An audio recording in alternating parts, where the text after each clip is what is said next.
पिछले लेक्चर में हमने प्रॉपर्टीज ऑफ चार्ज को अच्छे से डिस्कस किया था। आज उन प्रॉपर्टीज ऑफ चार्ज की बेसिस पे कुछ एग्जांपल्स अपन सॉल्व करते हैं और देखते हैं कि वो एग्जांपल अपन कैसे उनमें प्रॉपर्टीज ऑफ चार्ज जो हमने पढ़ी थी वो यूज कर सकते हैं। तो चलो स्टार्ट करते हैं। पहला एग्जांपल जो हमें दे रखा है वो है कि एक बॉडी से 10⁹ इलेक्ट्रॉन्स जो है वो मूव करते हैं दूसरी बॉडी में पर सेकेंड। मतलब एक सेकेंड में 10⁹ इलेक्ट्रॉन्स मूव करते हैं एक बॉडी से दूसरी बॉडी में। तो बोला यह गया है कि टोटल 1 कूलम चार्ज लाने के लिए 1 कूलम चार्ज लाने के लिए हमें कितना टाइम रिक्वायर्ड होगा कि उस बॉडी पे 1 कूलम चार्ज आ जाए।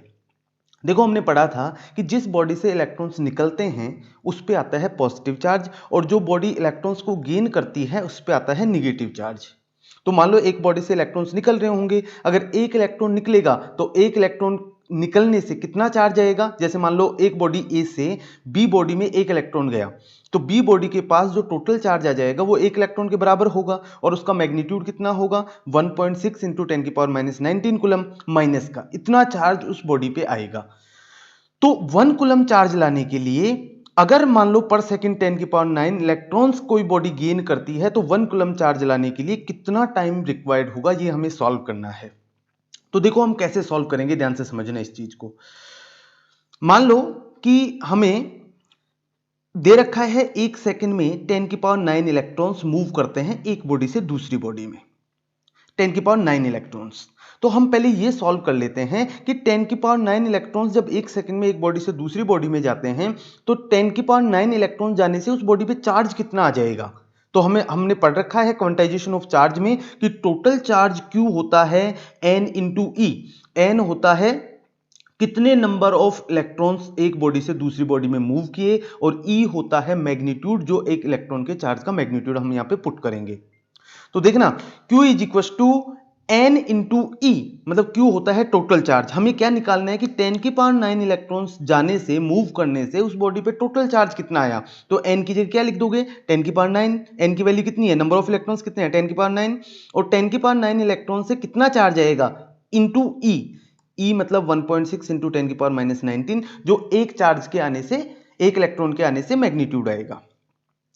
तो 10⁹ इंटू 1.6 इंटू 10⁻⁹ को जब आप सॉल्व करोगे तो देखो 10⁻+9 और 10⁻⁻19, तो 10⁻10 बचेगा इधर तो, और ये 1.6 मैंने ऐसे कैसे इधर रख दिया, देखो 1.6 इतना कूलम चार्ज पर सेकंड एक बॉडी पे इतना कूलम चार्ज आएगा। ये चार्ज जो है वो पर सेकंड एक बॉडी पे आएगा, वो वाला चार्ज है 1.6 इंटू 10⁻⁻10 कूलम।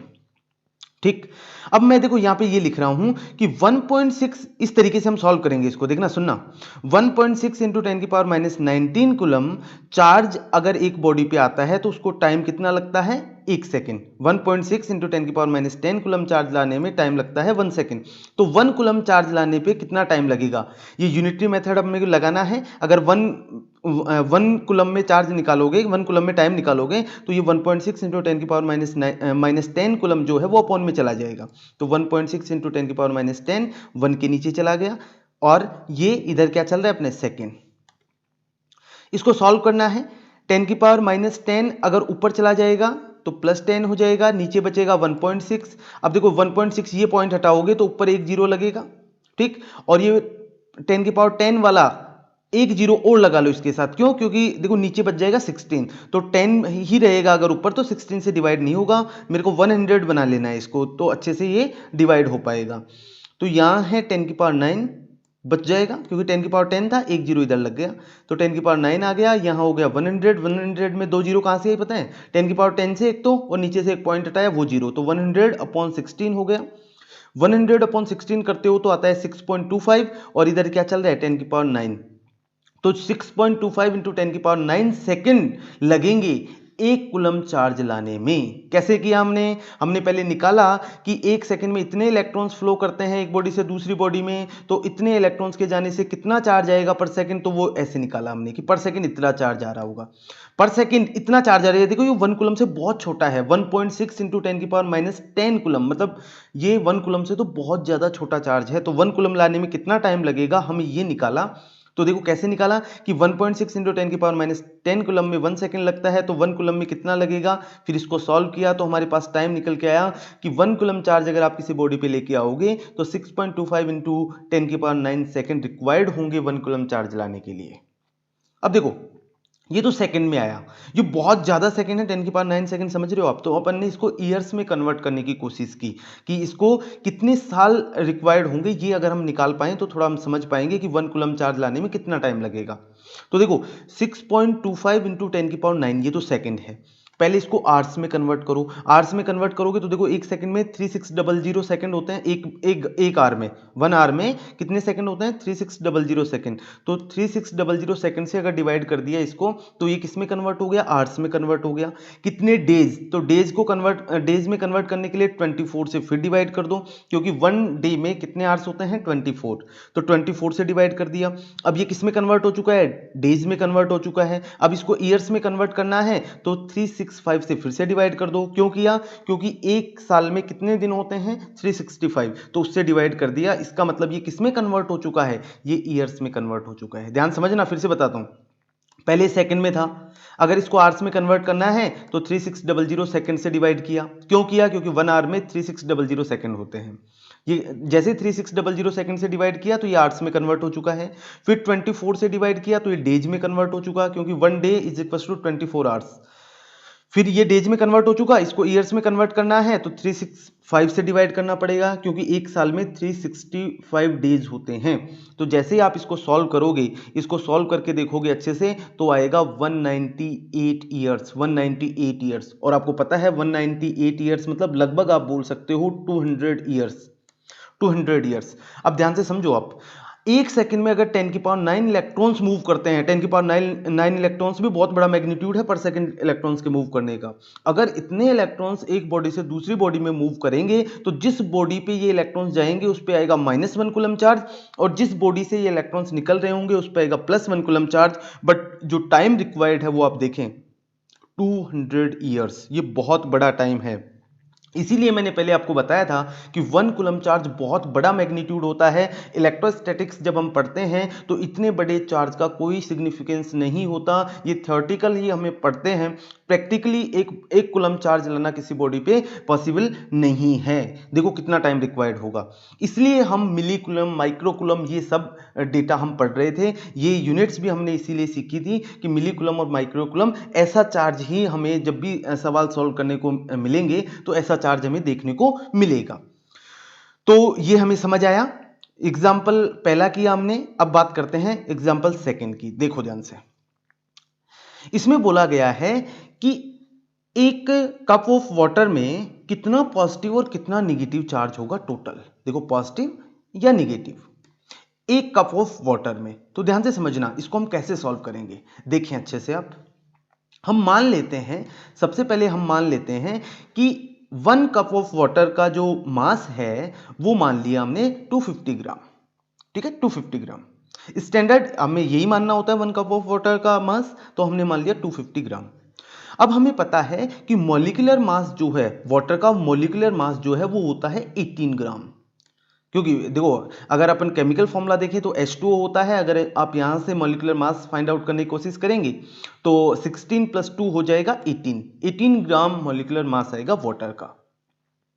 अब आप क्या मुझे ये बता सकते हैं कि 1 कप ऑफ वाटर का अगर टोटल मास 250 ग्राम है तो टोटल उसमें कितने मोल होंगे 1 कप ऑफ वाटर में। तो आप क्या करोगे, सर 1 जो उसका मॉलिक्यूलर मास होता है वो 18 ग्राम होता है, मतलब 1 मोल का जो मास है, मास जो है एक जो मॉलिक्यूलर मास है वाटर का वो 18 ग्राम है। तो अगर आपको टोटल मोल निकालने हैं, टोटल मोल कितने होंगे, तो total mass upon molecular mass, total mass upon molecular mass, तो ये आ जाएंगे मोल। टोटल कितने मोल होंगे 1 कप ऑफ वाटर में, 250/18, 250/18।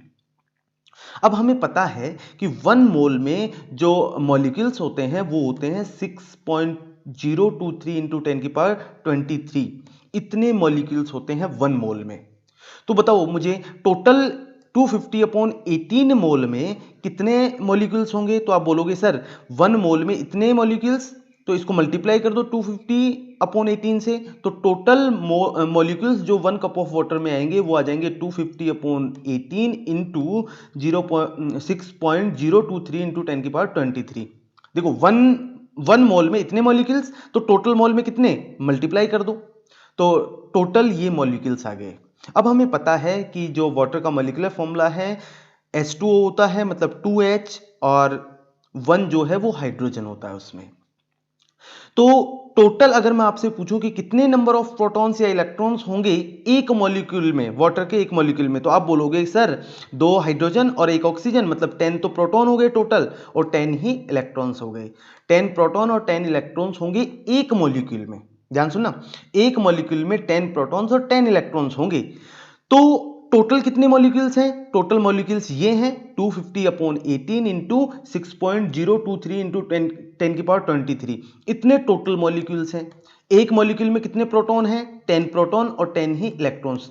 अब देखो, या तो मैं 10 प्रोटॉन का निकाल लूं मैग्नीट्यूड कितना होगा, या 10 इलेक्ट्रॉन का निकाल लूं, एक ही बात है, क्योंकि एक प्रोटॉन और एक इलेक्ट्रॉन का मैग्नीट्यूड तो बराबर होता है। साइन जो है वो इलेक्ट्रॉन का माइनस होता है चार्ज का और प्रोटॉन का प्लस होता है। तो अगर मुझे कितना पॉजिटिव चार्ज है अगर मैं ये फाइंड आउट कर पाया, तो मुझे ये भी पता चल जाएगा कि इतना ही निगेटिव चार्ज होगा। तो मैं क्या करता हूं कि देखो, प्रोटॉन का चार्ज निकाल लेता हूं मैं कि टोटल कितने प्रोटॉन्स हैं, मतलब टोटल पॉजिटिव चार्ज आ जाएगा।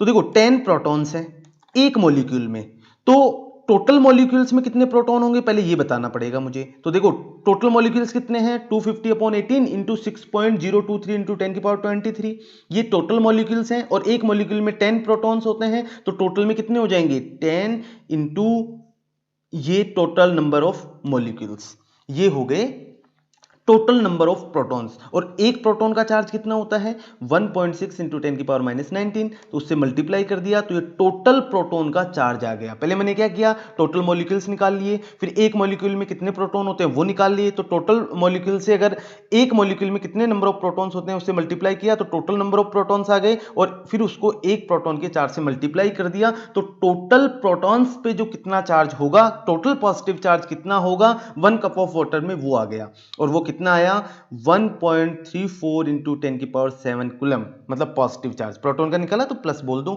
अगर नेगेटिव चार्ज का निकालोगे तो माइनस हो जाएगा, बट मैग्नीट्यूड तो बराबर होता है, मैग्नीट्यूड तो जितना पॉजिटिव चार्ज उतना ही नेगेटिव चार्ज, इसलिए मैंने लिख दिया कि 1.34 इंटू 10⁻7 कूलम पॉजिटिव या नेगेटिव चार्ज का मैग्नीट्यूड इतना होगा। समझ पा रहे हैं। आगे मैंने एक सवाल और लिया है आपके लिए जो कंजर्वेशन ऑफ चार्ज पे बेस है। जो आपने पढ़ी होगी प्रॉपर्टी कंजर्वेशन ऑफ चार्ज, उस पे बेस मैंने एक क्वेश्चन लिया है। ये बाहर जो बड़ा सा सर्कल दिख रहा है इसको मैंने माना है कि ये एक सिस्टम है, आइसोलेटेड सिस्टम, जिसमें 3 पार्टिकल्स हैं। ये वाला पहला पार्टिकल, ये दूसरा पार्टिकल और ये तीसरा पार्टिकल है। ये जो ऊपर चार्ज आपको दिख रहा है, जैसे +2 कूलम दिख रहा है या -3 कूलम दिख रहा है, ये +4 कूलम दिख रहा है, ये इनिशियली कितना चार्ज था हर एक मॉलिक्यूल पे या हर एक पार्टिकल पे, वो मैंने ऊपर लिखा है। इनके बीच में जब इंटरेक्शन होता है तीनों पार्टिकल्स के बीच में, ये आइसोलेटेड सिस्टम है जो बाहर सर्कल बना दिया, मतलब ना तो इस सर्कल के बाहर कोई चार्ज जा सकता है ना बाहर से कोई चार्ज आ सकता है, इसलिए इसको आइसोलेटेड सिस्टम मैंने बोला है।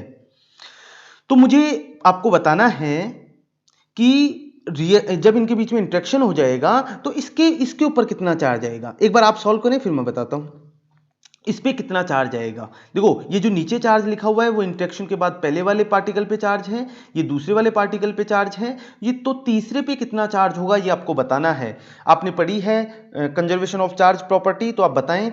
उसमें हमने पढ़ा था कि जो टोटल चार्ज है किसी भी सिस्टम पे वो क्या रहता है, कंजर्व रहता है। किसी भी आइसोलेटेड सिस्टम का टोटल चार्ज कंजर्व रहता है।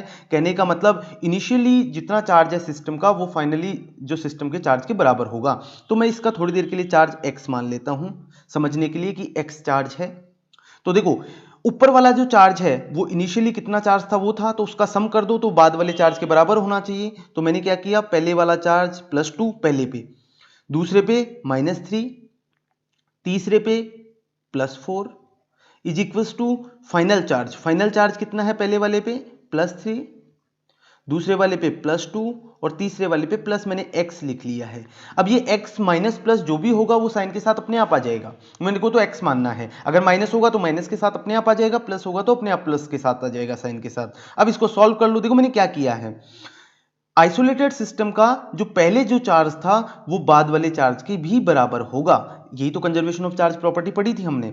तो देखो इसको सॉल्व करो, -3 और 2 हो जाएगा -1 और +4 मतलब +3 आएगा। इधर इधर क्या हो जाएगा, देखो +3 +2 तो +5 हो जाएगा और प्लस में x की वैल्यू तो हमें फाइंड आउट करनी है। तो +3 - 5 = x, इट मीन्स x = -2 और -2 यूनिट क्या आएगी, जो सारे चार्ज पे यूनिट है वो कूलम में लिखी हुई है, तो -2 कूलम। तो जो x की वैल्यू आई वो आई -2 कूलम। तो हम समझ गए कि इंटरेक्शन के बाद में जो तीनों पार्टिकल्स के बीच में इंटरेक्शन होगा उसके बाद में जो चार्ज आएगा तीसरे पार्टिकल पे वो -2 कूलम चार्ज होगा। कितना होगा, -2 कूलम चार्ज उस पार्टिकल पे आएगा। तो हमने ये सीखा आज के लेक्चर में कि किस तरीके से क्वांटाइजेशन ऑफ चार्ज और कंजर्वेशन ऑफ चार्ज के क्वेश्चंस बनते हैं और कैसे हमें उनको सॉल्व करना है। अगली क्लास में हम बात करेंगे कूलम्स लॉ की और अच्छे से डिटेल में कूलम्स लॉ को पढ़ेंगे। ओके।